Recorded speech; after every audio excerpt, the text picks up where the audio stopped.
Hello students, हम number system पढ़ रहे थे और नंबर सिस्टम की हम एक्सरसाइज 1.3 डिस्कस कर रहे थे, जिसका हम फर्स्ट क्वेश्चन पिछली क्लास में डिस्कस कर चुके थे और मैंने उसके आपके जो बचे हुए क्वेश्चन थे वो आपको होमवर्क के लिए दिए थे। आई होप आपने वो कर लिए होंगे।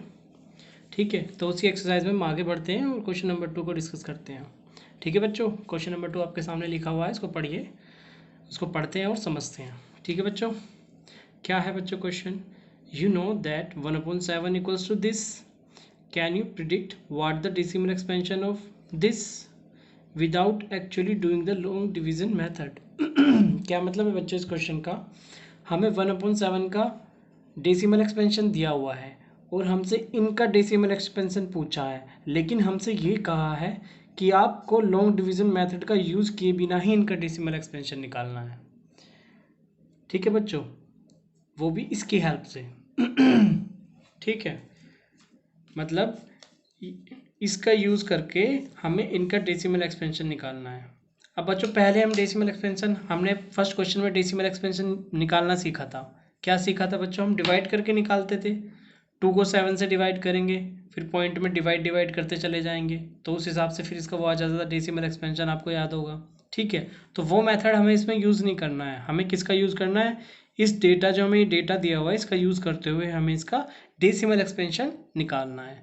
ठीक है बच्चों, अब पहले आप मुझे ये बात बताइए, इसको देख के आपको क्या समझ आता है? इसको देख के हमें समझ आता है कि ये किस फॉर्म में लिखा हुआ है? Non terminating recurring decimal expansion. Non terminating recurring decimal expansion, क्योंकि इसके ऊपर बार लगा हुआ है और बार का मतलब होता है ये रिपीट हो रहा है। ठीक है, तो इसलिए non terminating recurring decimal expansion की फॉर्म में लिखा हुआ है। ठीक है बच्चों, अब हम इस क्वेश्चन को करते हैं। हमें वैल्यू किसकी गिवन है? 1/7 की। क्या है? 0.142857 बार। ठीक है, हमें वैल्यू निकालनी किसकी है, मतलब किसका डेसिमल एक्सपेंशन निकालना है? 2/7 का, 3/7 का, 4/7 का, 5/7 का, 6/7 का। ठीक है, अब देखते हैं कैसे निकलेगा ये डेसिमल एक्सपेंशन इनका। तो बच्चों 2/7 को हम कैसे, क्या हम ऐसे नहीं लिख सकते 2 × 1/7? क्यों? मैंने आपको शायद दूसरी थर्ड फोर्थ क्लास में आपको बताया था कि जब फ्रैक्शन की मल्टीप्लाई कैसे होती है। भाई मेरे पास ये लिखा है 2 × 1/7 मैंने लिखा, ये इनकी मल्टीप्लाई लिखी। इनकी मल्टीप्लाई कैसे होती है? इसके नीचे 1 मान लो, मैंने आपको बताया था। ऊपर ऊपर की मल्टीप्लाई हो जाती है नीचे नीचे की, तो ऊपर ऊपर की मल्टीप्लाई होगी तो क्या आ जाएगा 2, नीचे नीचे की होगी तो क्या आ जाएगा 7। तो इसलिए मैंने इसको ऐसे लिख लिया 2 × 1/7। जब इसकी इसमें मल्टीप्लाई होगी तो 2 आ जाएगा और नीचे 1 है तो 7, तो 2/7 बन जाएगा। तो मैं इसको ऐसे लिख सकता हूँ। ठीक है, अब इक्वल 2 को ऐसी का ऐसी रखेंगे। 1/7 की वैल्यू हमें क्या दी है? ये दी है। अब 1/7 की जगह ये वैल्यू पुट कर लेते हैं हम नीचे, ये तो मल्टीप्लाई में रहेगा और क्या आ जाएगा, ये वाली वैल्यू पुट कर देते हैं 1/7 की जगह, 0.142857 बार।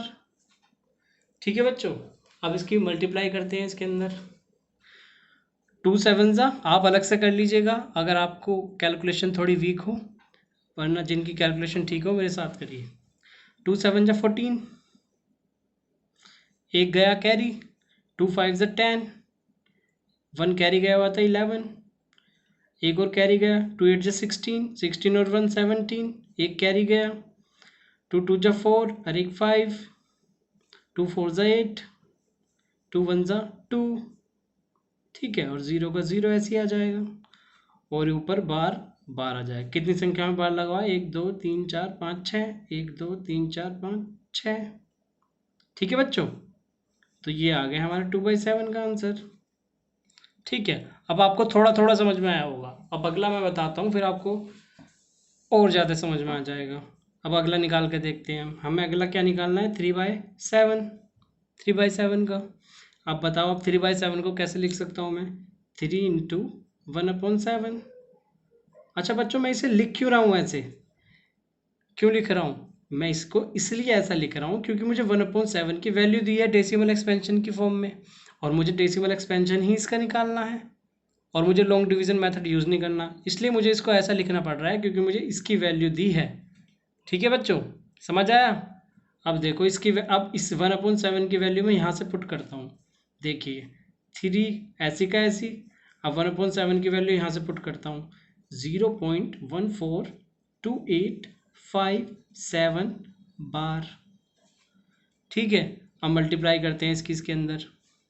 मल्टीप्लाई करनी तो आपको आती होगी, ठीक है, वो आप कर लीजिएगा, जिसकी कैलकुलेशन वीक हो, वरना जिसकी कैलकुलेशन ठीक हो मेरे साथ करिए। 3 7 जा 21, 1, हाँ कैरी गया 2, 3 5 जा 15, 15 और 2 17, कैरी 1 गया, 3 8 जा 24, 24 और 1 25, 2 कैरी गया, 3 2 जा 6 और 1 7। ठीक है बच्चों, 3 4 जा 12, 1 कैरी गया, 3 1 जा 3 और 1 4। ठीक है, 0.0 की 0 में होगी तो 0 ही आएगा और पॉइंट का पॉइंट ऐसे ही आ गया और बार हमने लगा दिया क्योंकि बार यहाँ भी लग रहा है। ठीक है, तो ये हो गया हमारा आंसर 3/7 का। ठीक है, और करवाने की ज़रूरत है या नहीं? चलिए मैं एक और आपको करके दिखाता हूँ। 5/7 का 5/7 करके दिखाता हूँ, बाकी जो बचे वो आप खुद ट्राई करिएगा, क्योंकि प्रैक्टिस करोगे तभी तो आपको खुद कर पाओगे, आप खुद समझ पाओगे। ठीक है, क्योंकि बेसिक तो एक कंसेप्ट था, आपको समझ आ गया होगा। अब मैं आपको 5/7 का करके दिखाता हूँ। 5/7 को कैसे लिखेंगे?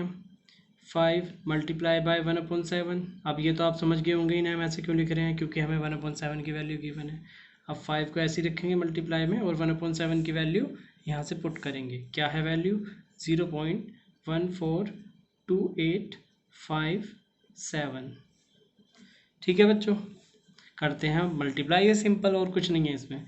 5 7 जा 35, 5 कैरी गया 3, 5 5 जा 25, 25 और 3 28, कैरी गया 2, 5 8 जा 40, 40 और 2 42, कैरी गया 4, 5 2 जा 10, 10 और 4 14, कैरी गया 1, 5 4 जा 20, 20 और 1 21, कैरी गया 2, 5 1 जा 5 और 2 7 और पॉइंट का पॉइंट 0 का 0 और बार लगा दिया। ठीक है, ये हमारा आंसर आ गया। ठीक है बच्चों, तो यही सिंपल है एकदम। ठीक है, क्या करना था मैं एक बार आपको क्वेश्चन और बता देता हूँ। हमें 1/7 का डेसिमल एक्सपेंशन दिया हुआ है, ठीक है, और हमें क्या निकालना है? इन गिवन वैल्यूज़ का हमें डेसिमल एक्सपेंशन निकालना है बिना लॉन्ग डिवीज़न मेथड का यूज़ करे हुए, इसकी हेल्प से। ठीक है बच्चों, ये सारा प्रोसेस है। ठीक है, बहुत ईजी है, आपको समझ आ जाएगा। बाकी का आप प्रैक्टिस करिएगा। ठीक है, थैंक यू।